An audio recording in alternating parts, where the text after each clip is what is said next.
Bonjour, pour ce 10e cours de culture scientifique, la 4e partie. Donc toujours une histoire de la révolution quantique au début du 20e, qu'est-ce que c'est que la réalité? Donc là, on va voir aujourd'hui l'argument EPR, Einstein, Podolsky, Rosen. Donc c'est au cours de la 3e phase du dialogue entre Bohr et Einstein en 1935 que l'une des plus grandes controverses est arrivée. Alors Albert Einstein, qui n'accepte pas que l'état d'un système physique dépende nécessairement des conditions expérimentales qui ont permis son observation, dans les bases de la physique quantique, il y a le rôle de l'observateur qui perturbe l'observation. Lui, Albert Einstein, pense qu'il doit exister un cadre théorique plus profond que la mécanique quantique, une réalité objective, l'objectivité, où les phénomènes sont décrits indépendamment des conditions d'observation. Donc il s'intéresse à une étrange conséquence de la mécanique quantique. Lorsque deux particules interagissent, leurs propriétés se couplent et restent corrélées, intriquées, l'intrication des particules. Même après que l'interaction soit terminée, la remise en cause de la causalité et de la localité. Alors qu'est-ce que veut dire ces deux mots en physique? Le principe de causalité affirme que si un phénomène nommé cause produit un autre phénomène nommé effet, alors la cause précède l'effet. Il existe un ordre temporel. Ça me parle. En physique, le principe de localité, connu aussi sous le nom de séparabilité, est un principe selon lequel des objets distants ne peuvent avoir une influence directe l'un sur l'autre. Un objet ne peut être influencé que par son environnement immédiat. C'est ce qui va être remis en cause. Un petit film sur l'intrication. Donc, ainsi, en mesurant une grandeur physique de l'une des deux particules couplées, intriquées, on connaît automatiquement la valeur de cette grandeur physique pour l'autre particule. Évidemment, c'est la remise en cause du principe de causalité et de localité. Et pendant que vous y êtes, pourquoi pas une action fantomatique à distance, disait Albert Einstein. Donc l'argument PR, a priori imparable, Albert Einstein et deux de ses collaborateurs publient un article en 1935 dans la Physical Review sous le titre « La description de la réalité physique par la mécanique quantique peut-elle être considérée comme complète ?» On voit le titre en anglais avec l'article. Voilà, fine, it is not complete, even true, correct. Donc c'est intéressant. Qu'est-ce qu'il y a de marqué dans l'introduction? Une théorie complète contient un élément correspondant à chaque élément de la réalité. La mécanique classique. Une condition suffisante à la réalité d'une quantité de physique est de pouvoir la prédire avec certitude sans perturber le système. En mécanique quantique, dans le cas de deux quantités physiques décrites par des opérateurs non commutatifs, la connaissance de l'un rend impossible la connaissance du second.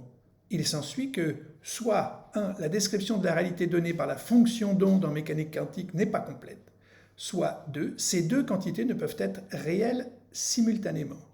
Si l'on considère que le problème des prédictions concernant un système sur la base des mesures faites sur un autre système intriqué dans le passé avec le premier, amène au résultat que si 1 est faux, alors 2 est aussi faux.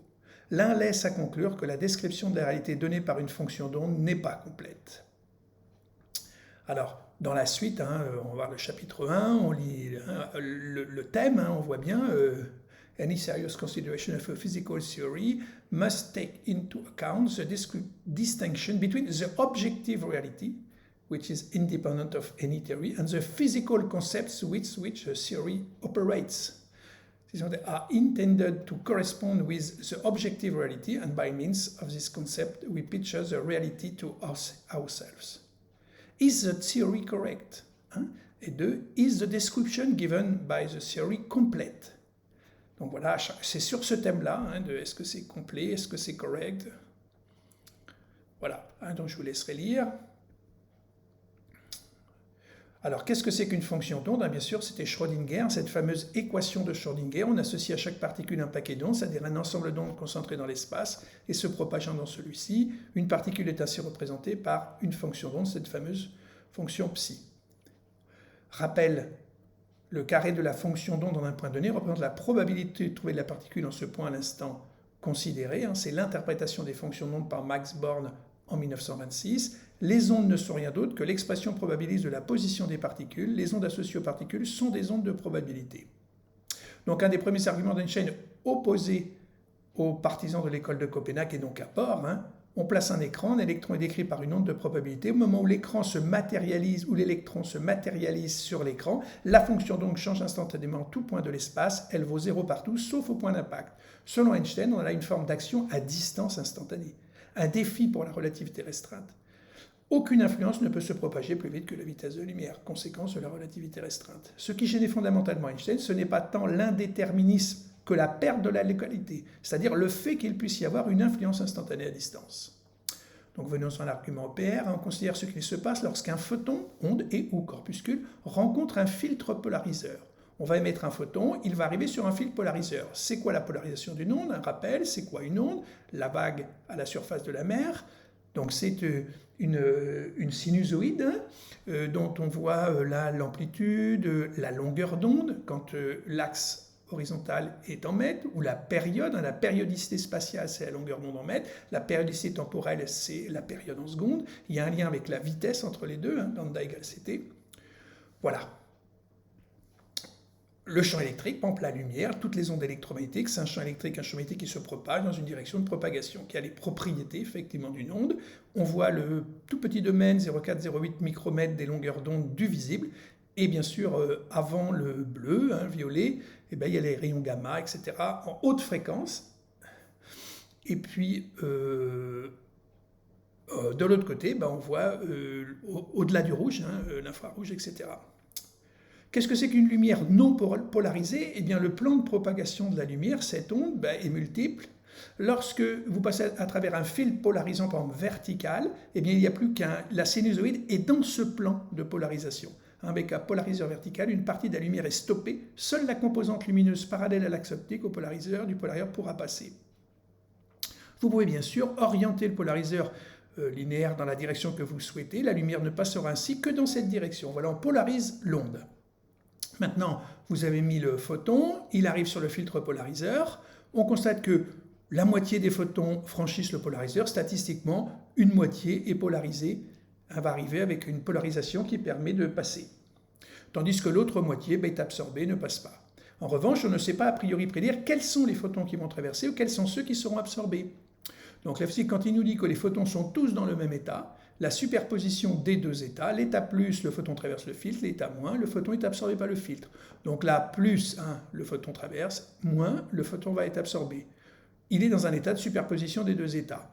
Donc au départ, l'état de chaque photon est un mélange de 50% de plus, 50% de moins. D'accord? Superposition des états plus et moins. Conclusion, quand un photon rencontre le filtre, tout se passe comme si le hasard déterminait entre ces deux possibilités. Dans un état de superposition des états plus et moins, ce qui passe et ce qui ne passe pas. On aperçoit le côté contre-intuitif du formalisme de la physique quantique. Plutôt que de considérer que tous les photons sont identiques et dans un état superposé, pourquoi ne pas considérer qu'il y en a la moitié qui sont dans l'état plus, et ce sont eux qui passeront le filtre, et l'autre moitié dans l'état moins, ils seront absorbés par le filtre. Vision classique. Pas vision quantique de superposition des états. Notre intuition nous dit que l'état des photons était déterminé d'avance, comme l'est la pièce lors d'un lancer à pile ou face. La pièce est dans un des deux états pile ou face, on jette la pièce, 50% de pile ou 50% de face. Tant que je n'ai pas retiré ma main, je ne sais pas dans quel état se trouve la pièce. J'ai le droit de la décrire provisoirement comme un mélange des deux possibilités. Pile ou face, je ne la vois pas, mais d'accord, elle est dans un état. En réalité, c'est juste un effet de mon ignorance. La pièce est déjà dans un des deux états, pile ou face. C'est ce que pensait Einstein pour l'infiniment petit, en physique quantique. Il n'accepte pas cette superposition des états, qui est quand même contre-intuitif. On propose une version modernisée de l'argument OPR que l'on doit à David Bohm. Donc il suggère d'abandonner les variables continues que sont la vitesse et la position et d'utiliser plutôt celles qui ne peuvent prendre que l'une ou l'autre de deux valeurs. Par exemple, celles liées au spin des électrons, des protons et neutrons ou à la polarisation du photon. Donc David Bohm a une importance grande puisqu'il ramène le problème à des grandeurs qui peuvent prendre beaucoup de valeurs, à des grandeurs qui ne peuvent prendre que deux valeurs, à des grandeurs qui ne peuvent prendre que deux valeurs. On utilise une source capable d'émettre deux photons simultanément dans deux directions différentes. Émission de deux photons simultanés, les deux photons s'éloignent de la source. On peut placer un fil polariseur sur le chemin de chacun des deux photons et mesurer le résultat. Eh bien, il y a 4 possibilités. Soit les deux photons passent, plus, plus, soit le premier passe à gauche et l'autre est absorbé à droite, plus, moins, et inversement, moins, plus, soit les deux photons sont absorbés. La physique quantique décrit l'état initial des deux photons comme la superposition des 4 états, plus, plus, moins, moins, plus, moins, plus. En physique quantique, on peut faire varier les proportions des 4 états superposés, on peut donc mettre des coefficients aux 4 états, et s'il n'y avait que 17%, plus, plus, 32% de moins, moins, 46% de plus, moins, 5% de moins, plus. On peut imaginer une superposition des deux états, plus, plus et moins, moins, avec 50-50, les deux autres états ne sont pas là. On a des sources lumineuses qui fabriquent des paires de photons de telle manière que lorsqu'on les mesure avec un fil polariseur de chaque côté, cela donne toujours deux résultats identiques. Les deux photons sont corrélés ou dans un état intriqué, plus, moins, moins, 50-50. Au moment de traverser les polariseurs, les deux possibilités sont encore ouvertes. Soit ils traversent tous les deux, soit ils sont absorbés tous les deux. Pour Einstein, la description de la physique quantique est forcément incomplète. Pourquoi ?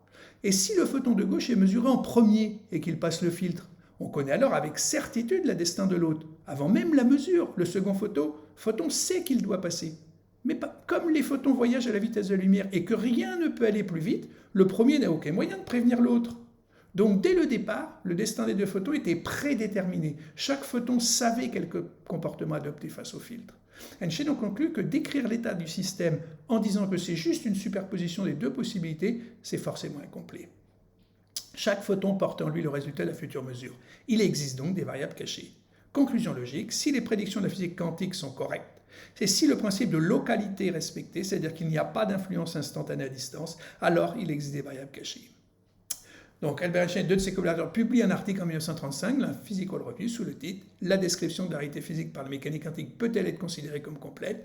L'interaction de deux particules A de couleur rouge et de couleur B et de couleur bleue, 1B, forment un système unique avec une seule fonction d'onde. Séparées, elles conservent malgré tout leur inséparabilité et indétermination quantique. Si enfin on mesure la couleur de l'une d'elles, A, on peut en déduire instantanément la couleur de l'autre, B. Pour Einstein, la couleur était définie avant la mesure, mais restait cachée, une théorie complète. D'où son idée d'incomplétude de la mécanique quantique et des variables cachées. Maintenant, on va voir la réponse de Niels Bohr à cet article EPR. Pas convaincante, cette réponse. Niels Bohr répond à Albert Einstein dans un article de 1935 dans la Physical Review, toujours sous le même titre que le précédent. La description de la réalité physique par la mécanique peut-elle être considérée comme complète ? Donc, je traduis l'introduction. Il apparaît qu'un certain critère de réalité physique formulé dans un récent article portant le même titre que celui-ci par Einstein, Podolsky, Rosen, contient une ambiguïté fondamentale quand il s'applique aux phénomènes quantiques. À cet égard, un point de vue appelé complémentarité explique que la description de la physique quantique des phénomènes physiques semble remplir dans son champ d'application toutes les exigences rationnelles de complétude. Donc voilà le texte.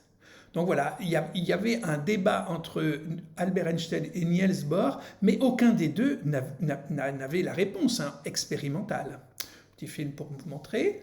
La même année, en 1935, c'est intéressant, c'est cette année-là que Schrödinger, qui est plutôt du côté d'Einstein, la manifestation la plus célèbre du caractère paradoxal de la physique quantique avec le chat de Schrödinger, à l'échelle de l'atome, un objet peut se trouver dans plusieurs états à la fois. Pourquoi est-ce impossible d'observer cette situation à l'échelle macroscopique ? Donc, Schrödinger publie cet article, la situation actuelle en physique quantique, la même année en 1935. Donc qu'est-ce que ça veut dire ? Vous vous souvenez de cette célèbre expérience du chat, le chat est dans une boîte, à droite dans la boîte il y a un mécanisme qui va faire qu'un marteau peut tomber sur une fiole contenant du cyanure, et qu'est-ce qui va faire tomber le marteau ? C'est un phénomène aléatoire. La désintégration, par exemple, d'une particule. On ne peut pas savoir quand est-ce que ça va se passer. C'est donc une expérience de pensée, bien sûr. Et lorsque le marteau va tomber ou pas sur la fiole, s'il tombe, il casse la fiole, le chat meurt, fiole. S'il ne tombe pas, le chat est vivant. Donc, on peut penser que statistiquement, de manière aléatoire, la superposition des états fait que le chat est vivant et mort en même temps. Donc la décohérence du chat dans le Quantique des quantiques, ce célèbre livre d'Ortoli Farabod, publié en 1984. Sur le plan expérimental, de nombreux physiciens sont penchés sur le sort du chat de Schrödinger pour tenter de déterminer s'il pouvait être vivant et mort à la fois. En septembre 1996, au département de physique de l'École normale supérieure, l'une des plus jolies expériences de cette fin de siècle a sans doute répondu à cette question. Au voisinage du zéro absolu, à moins de 72, moins de 73,15 le zéro absolu, donc moins de 72, on n'est pas loin. Haroche et Raymond et leur équipe ont mis sur pied une extraordinaire expédition au plus profond de la matière, une expédition qui leur a permis d'observer le passage qui sépare notre monde et celui des atomes. Autrement dit, ils ont résolu en partie le paradoxe de Schrödinger. Donc, je crois que c'est une réédition de ce livre qui a été publié en 1984 dans ce qu'on lit là. Au bout d'une heure, l'atome, alors l'heure qui suit, pardon.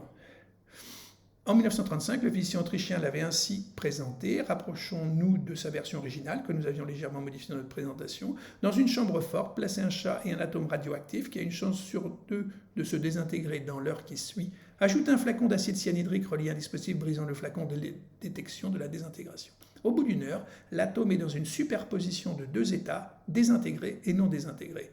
Mais du coup, il y a dans la fonction d'onde du système global, mélangé à part égale, le matou mort et le matou vivant. Du moins, tant qu'un observateur n'est pas venu regarder dans l'enceinte, puisque cet acte revient à une détection, et qu'à ce moment-là, il y a réduction des états, un seul d'entre eux. Schrödinger avait imaginé cette expérience de pensée pour illustrer les difficultés du passage du monde quantique au monde classique. Et il a fallu attendre près d'un demi-siècle pour des théoriciens, notamment Surek, postulent que si le comportement quantique ne persiste pas au niveau macroscopique, sauf exception, c'est qu'il y a un effet de décohérence. Entre les deux, il y a différence entre les interférences constructives de couple qui se rencontrent tranquillement dans un jardin. Il y a une sorte de frontière où l'effet de décohérence annule les comportements quantiques. Mais comment disparaissent-ils, à quel moment? C'est là que se situent les expériences menées par Haroche et Raymond, parce que les techniques expérimentales qu'ils avaient depuis 20 ans contribué à mettre au point leur ont permis de construire de véritables cages dans lesquelles ils peuvent contrôler l'interaction entre un atome et un grain de lumière. C'est dans l'une de ces cages qu'ils ont observé cette décohérence qui, sauf exception comme les supraconducteurs et les superfluides, empêche les systèmes quantiques de persister au niveau classique. On a les deux exemples qui persistent au niveau macroscopique. Phénomène qui interdit donc à l'assemblage de milliards d'atomes dont nous sommes conçus de se comporter quantiquement. Nous faisons, le cas échéant, nous dédoubler. Étonnant, hein, ce lien entre les deux mondes, cette frontière entre les deux mondes, ce qu'on appelle la décohérence. On ne peut pas trouver dans le monde macroscopique les phénomènes microscopiques, sauf ces deux exceptions à état superfluide et supraconductivité. La position de David Bohm en 1951, physicien américain, il suggère d'abandonner les variables continues que sont la vitesse et la position et d'utiliser plutôt celles qui ne peuvent prendre que l'une ou deux valeurs, on l'avait déjà lu, le spin électron, des protons, des neutrons, la polarisation du photon. L'idée est excellente, mais encore fallait-il avoir un test fiable. Et oui, il faut le mettre en expérience, cette idée de David Bohm. Ça sera le prochain cours. Je vous remercie. Au revoir.